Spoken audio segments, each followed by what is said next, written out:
எதை விட்டு மனம் திரும்பணும்? முதல்ல ஆண்டவர் எதை குறித்து மனம் திரும்ப சொல்றாரு? யோசித்து பாருங்க. ஆண்டவர் மனம் திரும்புங்கள் சொல்றாருல, மனம் திரும்பும் போது நம்மளுக்கு என்னெல்லாம் சோத்திரம் ஆண்டவர் நம்மளை விட்டு போகிறது? நம்மளை விட்டு எதெல்லாம் போகும் மனம் திரும்பணும்? ஒண்ணு, முதல்ல நம்ம செஞ்ச பாவம் போகும். ஆமென். மனம் திரும்பும் பொழுது ஆண்டவராகிய இயேசு கிறிஸ்துவை நாம் ஏற்றுக்கொண்டு ரட்சிக்கப்படும் பொழுது நம்ம கிட்ட இருக்கிற பாவம் நம்மளை விட்டு போகும். ஆமென். பாவம் நம்மளை விட்டு போகும். எத்தனையோ இடத்துல போய் சோத்திரம் அங்க போய் அந்த புண்ணிய ஸ்தலத்துல உட்கார்ந்து அந்த புண்ணியத்துல இது பண்ணனா நம்மளுடைய பாவம் போகும் அப்படின்னு நினைக்கிறாங்க.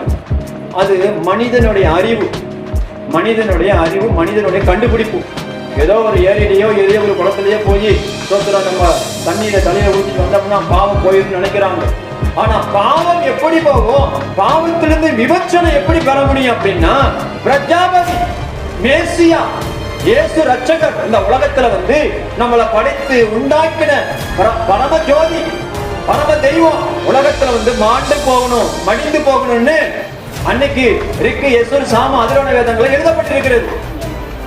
நம்மளுக்கு சிலுவையில இயேசு கிறிஸ்து கால் ஆணியடிக்கப்பட்டது, முள்முடி சுட்டப்பட்டது, உடம்பெல்லாம் கிழிக்கப்பட்டது, இருதயங்கள் குத்தி சோத்திரம் ஈட்டி ஈட்டியால குத்தி இருதயம் கிழிக்கப்பட்டது.